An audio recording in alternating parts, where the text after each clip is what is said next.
So hello everyone, इस video में मैंने ये डिज़ाइन क्रिएट करा है और इसके सारे स्टेप्स और सारे रीजनिंग मैं इस वीडियो में आपसे एक्सप्लेन करूंगा। अब ये जो डिज़ाइन मैंने क्रिएट करा है इसको डिज़ाइन करना बहुत ही सिंपल है। इसका मतलब ये नहीं कि बहुत ही ईजी है। डिज़ाइन कभी भी सिंपल होता है तो बहुत ज़्यादा डिफिकल्ट हो जाता है करना, और जितना ज़्यादा कॉम्प्लेक्स होता है वो ईजी होता है, क्योंकि चीज़ें ऐड करना बहुत आसान होता है, डिज़ाइन में चीज़ें रिमूव करना और रिमूव करके ऐसा कॉम्पोजिशन क्रिएट करना जिसमें कुछ हटाने को ना रहे। इस तरीके के डिज़ाइन को सबसे अच्छे डिज़ाइन में माना जाता है, सबसे सक्सेसफुल डिज़ाइन में माना जाता है जिस डिज़ाइन में एलिमेंट्स रिमूव करने को ना रह जाए। इस चीज़ को ध्यान में रख के मैंने ये डिज़ाइन क्रिएट करा है। और ये जो डिज़ाइन है इसमें मैंने बहुत ही सिंपल फॉन्ट यूज़ करे हैं। अगर आप फॉन्ट पे ध्यान दो और इसके लेआउट पे ध्यान दो तो उसका क्लियर कट मेरे पास रेफरेंस उनके ब्रांडिंग है, उनके पैकेजिंग पे जो उनका लोगो और जो उनका टाइपो करा गया है उसको ध्यान में रख के मैंने टाइपोग्राफी करी है। और लेआउट में भी मैंने बहुत ही सिंपलिस्टिक रखा है, कोई एलिमेंट नहीं यूज़ करा है। और फिर शैडो जो क्रिएट करी है मैंने, उस शैडो में मैंने हार्श शैडो नहीं यूज़ करा, बहुत ही सॉफ्ट शैडो यूज़ करा है ताकि हमारा जो प्रोडक्ट है उसको जस्टिफाई कर सके हमारा ओवरऑल कॉम्पोजिशन। सो इन सारी चीज़ों को ध्यान में रख के मैंने ये डिज़ाइन क्रिएट करा है। अब इसके सारे स्टेप्स मैं आपको एक एक करके एक्सप्लेन करता हूँ। तो चलिए वीडियो को स्टार्ट करते हैं, लेट्स गो।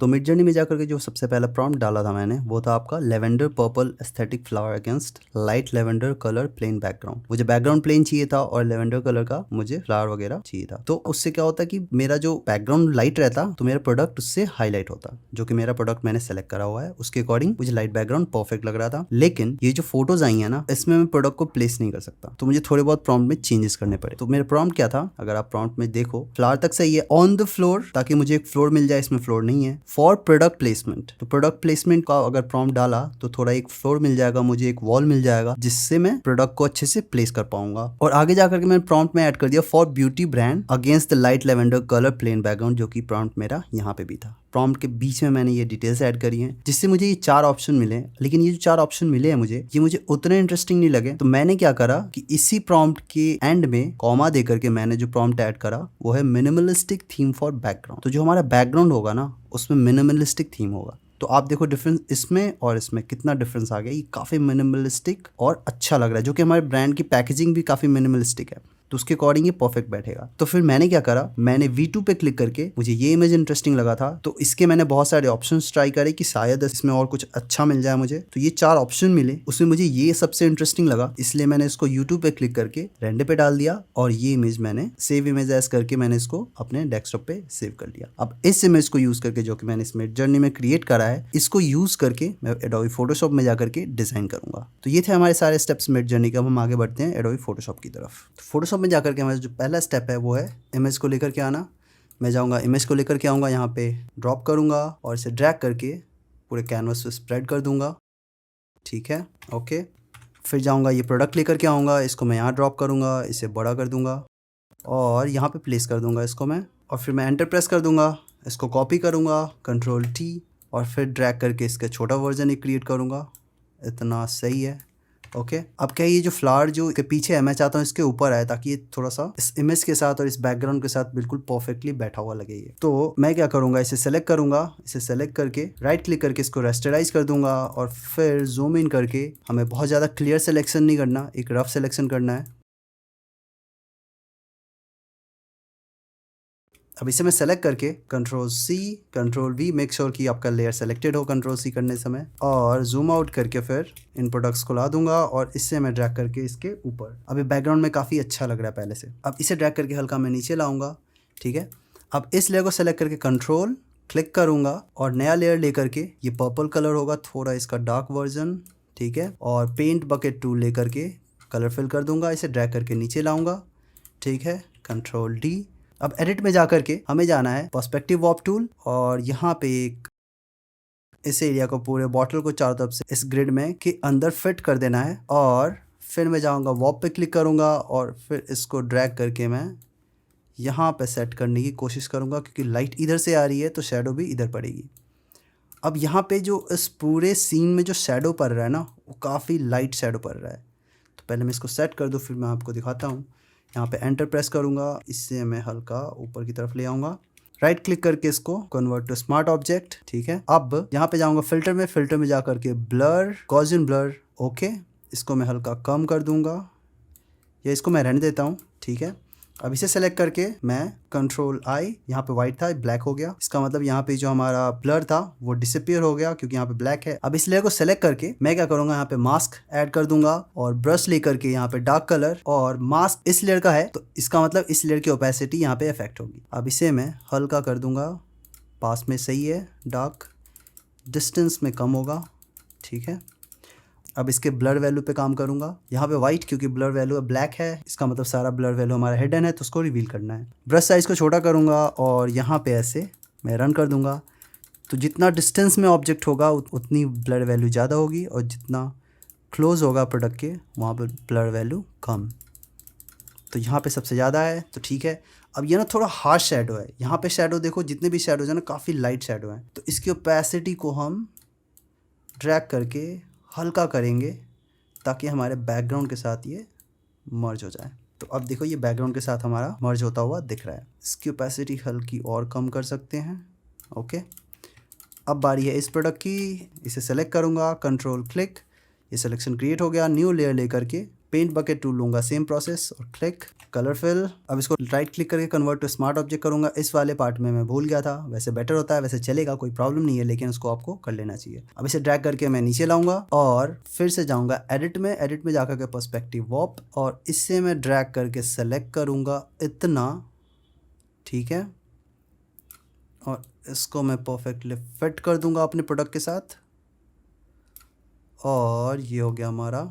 अब एक नया और ग्रिड क्रिएट करूँगा क्योंकि हमारा जो शेडो है, एक शेडो मेरा इस प्रोडक्ट का यहाँ इस प्रोडक्ट पे पड़ेगा और एक शेडो हमारा इस ग्राउंड पे पड़ेगा, तो उसके लिए मैंने दो अलग अलग ग्रिड क्रिएट करा है। अब फिर से वॉप पे क्लिक करना है, इसको मैं ड्रैग करके इधर करूँगा, और क्योंकि ये काफ़ी क्लोज है प्रोडक्ट के तो ये हमारा शेडो ऐसे पड़ेगा, ठीक है, थोड़ा इस साइड पड़ेगा, और इससे ड्रैग करके मैं इधर लाऊंगा और इससे ड्रैग करके मैं इधर, ठीक है। इसको जूम इन कर देता हूँ और ध्यान से देख के इसको अरेंज कर लेंगे हम। इसे ड्रैग करके यहाँ पे, ठीक है, एंटर। अब सारे स्टेप सेम हैं, इसको राइट क्लिक करके मैं इसको कन्वर्ट टू स्मार्ट ऑब्जेक्ट कर दूंगा ताकि हमारा पर्सपेक्टिव वॉप इफेक्ट ना हो। अब फिर इसे सेलेक्ट करके हमें फिल्टर में जाना है, ब्लर, गॉसियन ब्लर, ओके। फिर इस मास्क को सेलेक्ट करके कंट्रोल आई ताकि हमारा ब्लैक हो गया ये। अब मैं ब्रश लूँगा और ब्रश लेकर के वाइट सेलेक्ट करके मैं यहाँ पे जो भी ब्लर वैल्यू है उसको डिस्टेंस में थोड़ा मैं दिखा दूँगा, और जो क्लोज है वहाँ पे ब्लर वैल्यू कम रहेगी हमारी, ठीक है।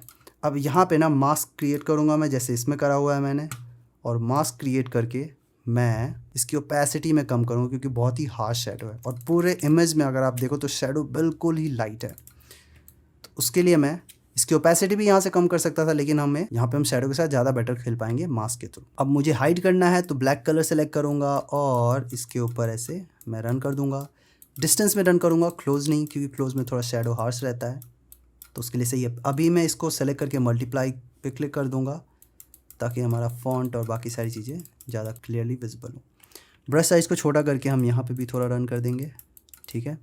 ब्लर वैल्यू हमें रिवील करना है तो हमें वहाँ पे वाइट कलर सेलेक्टेड होना चाहिए, तो अब देखो ये ब्लर हो रहा है, ठीक है। अब ये हमारा शेडो क्रिएट हो गया यहाँ पे। अब बारी हमारी टाइपोग्राफी की, तो ये हमारा पूरा का पूरा टेक्स्ट। अब इन सारों को सबसे पहला काम कि हम इनको सेपरेट करेंगे ताकि इनके साथ प्ले अराउंड करा जा सके, और इसे ड्रैग करके मैं कॉपी करूँगा, कंट्रोल ए कंट्रोल वी, फिर इससे कंट्रोल एक्स, ड्रैग करके इसको मैं कॉपी कर दूँगा, ट्रिपल क्लिक करके पूरे बॉक्स को सेलेक्ट करके कंट्रोल वी, और इसकी प्लेसमेंट कुछ यहाँ पे होगी और इसकी प्लेसमेंट यहाँ पे। अब क्या है, इन दोनों में भी टाइपो थोड़ी अलग है, तो कंट्रोल एक्स और इसको ऑल्ट प्रेस करके कॉपी, ट्रिपल क्लिक करके फिर कंट्रोल वी। अब सबसे पहला हमारा टेक्स्ट ये है क्योंकि सबसे इंपॉर्टेंट टेक्स्ट है। कंट्रोल टी करके इसे मैं बड़ा करूँगा और इसको मैं बैक स्पेस और एंटर 2 लाइन में कर दूँगा, और इसे और थोड़ा मैं बड़ा करूँगा क्योंकि इसे हाईलाइट करना है, इंपॉर्टेंट है। दूसरा टाइपोग्राफी में कॉन्ट्रास्ट आएगा इससे, ठीक है। अब इससे मैं यहाँ पर सेट कर दूँगा, इसको थोड़ा और बोल्ड कर सकते हैं हम, ठीक है। इसे थोड़ा बड़ा भी कर सकते हैं, ओके। और फिर इस कलेक्शन को मैं, फ़ॉन्ट सही है, इसे मैं हल्का बड़ा करूँगा और इसके बीच के गैप को बढ़ा दूँगा, ठीक है। और इसको इस टेक्स्ट से अलाइन कर दूँगा। इसे थोड़ा और छोटा करा जा सकता है, 1-2 पॉइंट, 1 पॉइंट और छोटा, 1 पॉइंट और छोटा, और इसके बीच के गैप को हल्का बढ़ा दूँगा, क्योंकि जितना ज़्यादा कॉन्ट्रास्ट रहेगा उतना ही इंटरेस्टिंग लगता है अपना कॉम्पोजिशन। अब क्या है, इसे मैं इन दोनों को सेलेक्ट करके इसको कंट्रोल T और इसे थोड़ा और बड़ा कर दूँगा, इन दोनों लाइंस के बीच को कम करूँगा, ठीक है, और इससे भी उसके अकॉर्डिंग अरेंज कर दूँगा। डन है। अब इसको मैं लोगो की तरह यूज़ कर रहा हूँ, तो इसके फ़ॉन्ट को चेंज करूँगा रोमन, और इनके बीच के गैप को बढ़ा दूँगा हल्का, फ़ॉन्ट को थोड़ा बड़ा, और इसको ड्रैग करके यहाँ पे इसके ऊपर ये जो लाइन मेंटेन हो रहा है इसी को मेंटेन करके रखना है। इसे सेलेक्ट करके मैं इससे हल्का और थिक करूँगा, इसको बोल्ड कर देते हैं। ओके, तो ये बेटर लग रहा है अब। ओके, अब इन दोनों को अरेंज करेंगे हम। पहले तो एक्स्ट्रा स्पेस को हटाते हैं बैक स्पेस से, और बैलेंसिंग को हम थोड़ा बोल्ड फॉन्ट यूज़ करेंगे, रोमन चलेगा, इसको यहाँ से बोल्ड कर देते हैं। इनके बीच के गैप को बढ़ा देंगे, ठीक है। ओके, अब इसे मैं ट्रिपल क्लिक करके और इस लेटर्स के बीच के गैप को बढ़ा देते हैं हम, और इन सब को सेलेक्ट करके सेंटर लाइन, फिर इसको कॉम्पोजिशन के according centre line, control D drag करके नीचे लाऊंगा, ट्रिपल क्लिक करके पूरे बॉक्स को सेलेक्ट कर लूँगा और इनके बीच के गैप को बढ़ा दूँगा, ठीक है। अब ये जो फॉन्ट का साइज़ है ये हल्का छोटा होगा, इतना चलेगा, और इसके बीच का गैप ज़्यादा होगा।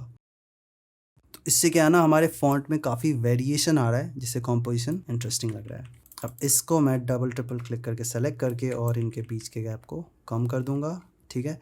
इससे मैं हल्का बोल्ड कर सकता हूँ क्योंकि इसकी विजिबिलिटी इशू हो सकती है। ओके, अब ये जो कॉम्पोजिशन है बन तो गया, पर इसे मुझे लग रहा है थोड़ा इस पर और काम करा जा सकता है। जैसे इसे मैं छोटा कर दूंगा, enter, control A centre line, control D। अब इनके बीच के गैप को थोड़ा हम कम कर सकते हैं या ज़्यादा करेंगे, नहीं, सेंटेंस के बीच के गैप को मैं कम करूँगा या ज़्यादा सही रहेगा, एक बार करके देखते हैं। यहाँ पे ये सही है, ठीक है। अब लेटर्स के बीच के गैप को बढ़ाते हैं। ओके, तो ये बेटर लग रहा है। अब इसे ड्रैग करके मैं हल्का नीचे लाऊंगा, इसे मैं बोल्ड करूँगा और 1-2 पॉइंट छोटा, और इनके बीच के गैप को बढ़ा दूँगा लेटर्स के, ठीक है। अब इन दोनों को सेलेक्ट करके कंट्रोल T और हल्का छोटा कर सकते हैं हम इसे, और इससे मैं यहाँ पे ला करके इस लाइन को मेंटेन करना चाहिए, ये दोनों साइड के टाइपोग्राफी। तो ये डन है। तो ये वीडियो हमारा हो गया यहीं पे कंप्लीट। अब मिलते हैं हम अगली वीडियो में, तब तक के लिए टाटा बाय बाय।